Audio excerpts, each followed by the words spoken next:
Eu acho que a política do corpo tem uma importância revolucionária muito maior que qualquer reforma agrária ou a luta pela Constituinte, porque é a partir daí, do dentro do ser humano, que ele é incapaz de resistir a isso que está aí. E eles perguntavam, quem é esta mulher? Esta mulher é muito inteligente. Só porque eu vivi no impossível é que eu fiz tudo o que eu fiz, senão não dá. Eu sou cega. Eu não posso ler, escrevi 36 livros grandes, o resto pequeno, foram 2,5 milhões de exemplares. Então eu tenho que voltar para dentro, porque quando você estava me gravando, eu não via a sua câmera. Ou eu me volto para dentro ou eu morro. E eu acho que onde começa o casamento, acaba a relação homem-mulher. Porque aí entra dinheiro, entra filho, entra uma série de coisas, entra um cotidiano burguês horroroso, desgastante. E entra sempre a relação sadomasoquista. Tem sempre um bonzinho e um filho da puta. Então, essa relação não é a relação homem-mulher, não é a relação do profundo. É a relação convencional. Da relação dominante e dominada, que é passada de geração em geração, de pai para filho, de mãe para filha. Isso eu não quero, muito obrigada. O assunto mulher era um assunto sem importância para os militares e para a sociedade em geral como um todo. O pessoal não sabia da existência do feminismo. Essa daí lida com mulher, essa daí não é perigosa, tem filhos pequenos, só está na igreja, então nós não vamos perseguir. Então, já nos anos 60, eu dizia, eu também quero pôr fogo no mundo. Então, eu fui pôr fogo no mundo, fui ser editora, que eu vi que eram os livros que punham fogo no mundo.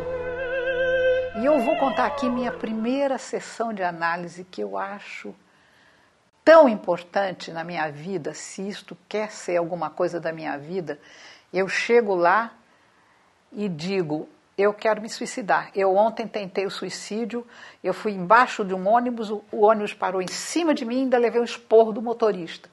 Se você não desenvolver uma vida dupla para sair do seu casamento, você nunca vai saber o que é o prazer e nunca vai largar o seu casamento. E foi assim que eu saí corneando meu marido.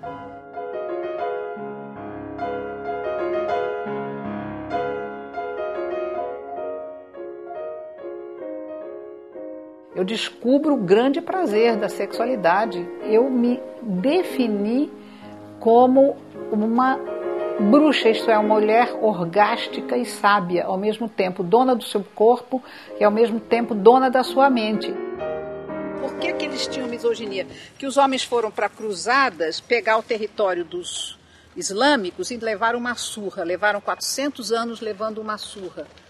Foi nesses 400 anos que as mulheres tomaram poder na Europa.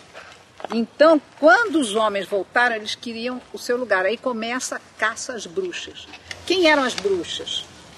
As bruxas eram as mulheres que possuíam pequenos feudos e eram sábias e orgásticas.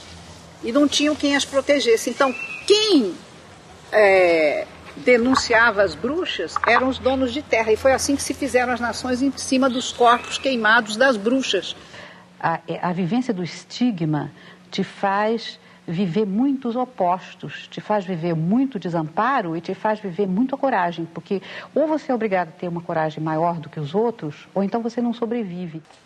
Para que você precisa de um cotidiano do sistema?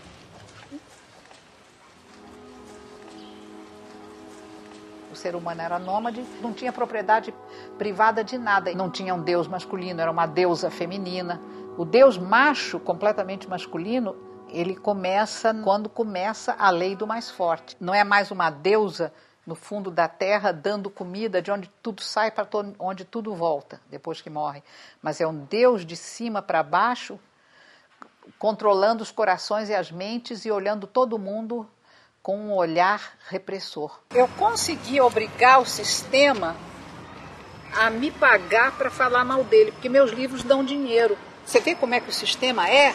Ele não se incomoda que falem mal dele, desde que ele possa lucrar. É a única possibilidade que a gente tem de voltar a um sistema em que a mulher tem a vez, porque quem é cooperativa, quem faz a vida, né, quem amamenta a vida, quem mantém a vida é a mulher, e ela guardou esses valores arcaicos enquanto o homem partiu para uma violência histórica que é muito recente na história da humanidade.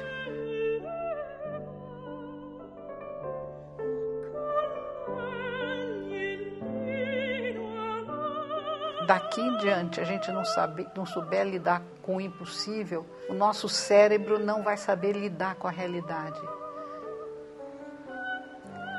Mas, apesar de tudo, isso é uma mensagem de esperança, é uma mensagem que a vida nasce do impossível. Quer dizer, quando brotou a primeira espécie viva, era uma altíssima improbabilidade que ela pudesse viver.